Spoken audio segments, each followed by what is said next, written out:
네, 안녕하세요. 오늘은 제가 25년 동안 앓고 있는 아토피라는 질환이 도대체 어떤 질병인지에 대해서 공부한 것을 공유해 보려 합니다. 네, 순서는 아토피의 정의, 원인, 증상, 진단 및 치료, 그리고 결론 순으로 진행하겠습니다. 네, 먼저 저는 아토피를 25년 동안 앓았음에도 아토피라는 질병에 대해서 정확히 알지 못했습니다. 그저 열 조절이 잘 되지 않는 병, 간지러움이 심한 병, 뭐 이 정도로만 알고 있었습니다. 일단 아토피, ATOPY란 고대 그리스어인 아토파스라는 단어에서 유래된 말입니다. 그러니까 아토파스라는 말은 알 수 없는 이상한의 의미를 지닌 단어입니다. 현재까지 원인이 명확히 밝혀지지 않은 아토피에 정말 어울리는 어원인 것 같습니다. 첫 번째, 아토피의 정의.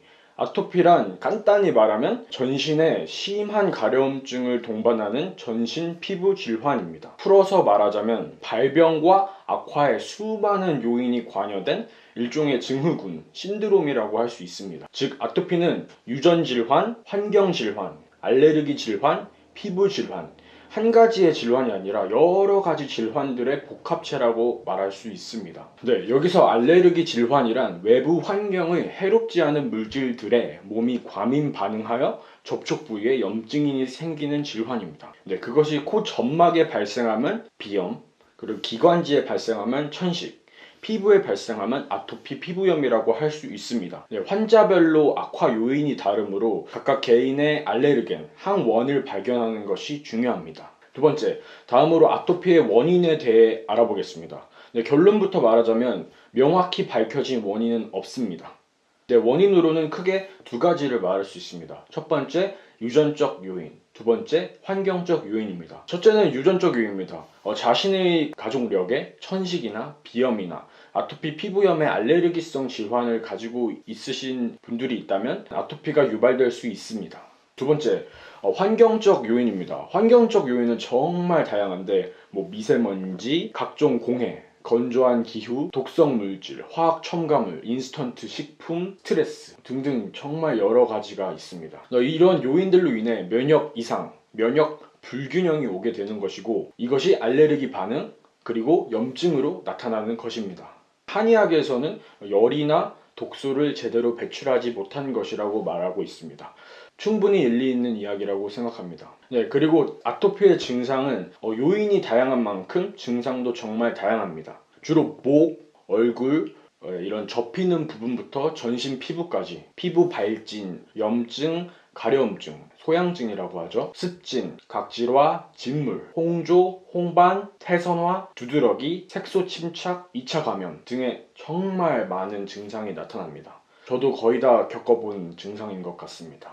네, 다음 진단은 알레르기내과, 피부과, 소아청소년과 등에서 받을 수 있고요. 주 진단 기준은 첫 번째, 가족력이 있는지, 유전적 요인이죠. 두 번째, 만성적으로 재발을 하는 양상이 있는지. 세 번째, 가려움증이 있는지. 네 번째, 전형적인 분포가 있는지에 따라 진단을 내린다고 합니다. 네, 다음 치료 방법입니다. 치료 방법은 정말 다양합니다. 각자 가지고 있는 항원이 다르기 때문에 알레르겐이 다르기 때문에 이것에 맞는 환자별 맞춤형 치료가 진행되어야 합니다. 치료의 종류로는 자신의 알레르겐을 파악하고 그것을 회피하는 방법, 비타민과 영양제를 복용하는 방법, 네, 저처럼 진드기 알러지가 심하다면 대학병원에서 면역 치료를 받는 방법이 있습니다. 이것은 진드기를 피하 주사를 통해서 몸에 주입하는 방법입니다. 또한 면역 조절 치료제를 바르고 먹는 방법이 있습니다. 그리고 염증이 심하다면 일시적으로 국소 부위에 바르는 스테로이드, 먹는 경구용 스테로이드, 주사로 넣는 스테로이드도 있습니다. 하지만 스테로이드는 근본적인 치료 방법은 아닙니다. 또한 홀린성 두드러기나 가려움 완화를 위해 항히스타민제를 복용하는 방법도 있습니다. 하지만 근본적으로는 식습관과 체질, 그리고 환경을 개선하는 것이 가장 좋은 방법이라고 생각합니다. 최근에는 듀피젠트라는 신약 개발이 되었고 아직 보험화가 되지 않아 가격은 비싸지만 이렇게 원인 기저를 없애주는 신약들이 계속 개발 중에 있습니다. 저도 듀피젠트가 빨리 보험화가 되길 희망합니다. 네, 지금까지 아토피에 대해 알아봤는데요. 저도 정말 새롭게 알게 된 것이 많은 것 같습니다.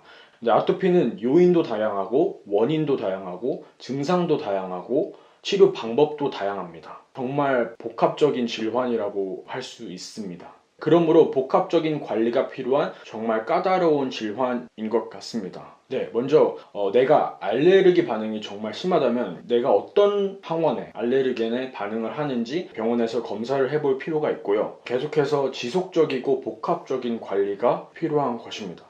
저 또한 아토피가 계속 악화를 반복하고 악화의 주기가 짧아지면서 이게 정말 나을 수 있는 병일까? 라는 생각도 많이 하게 되는데요. 네, 제가 이렇게 조사하고 공부하고 아토피를 알아온 입장에서 가장 좋은 치료 방법은 아토피를 예방하는 것이라고 생각합니다. 네, 그러므로 저 또한 부지런하고 꾸준한 관리를 통해 아토피를 예방하기 위해서 최선을 다할 것입니다. 아토피 반드시 극복할 것입니다. 모두 화이팅 하시길 바랍니다. 화이팅! 감사합니다.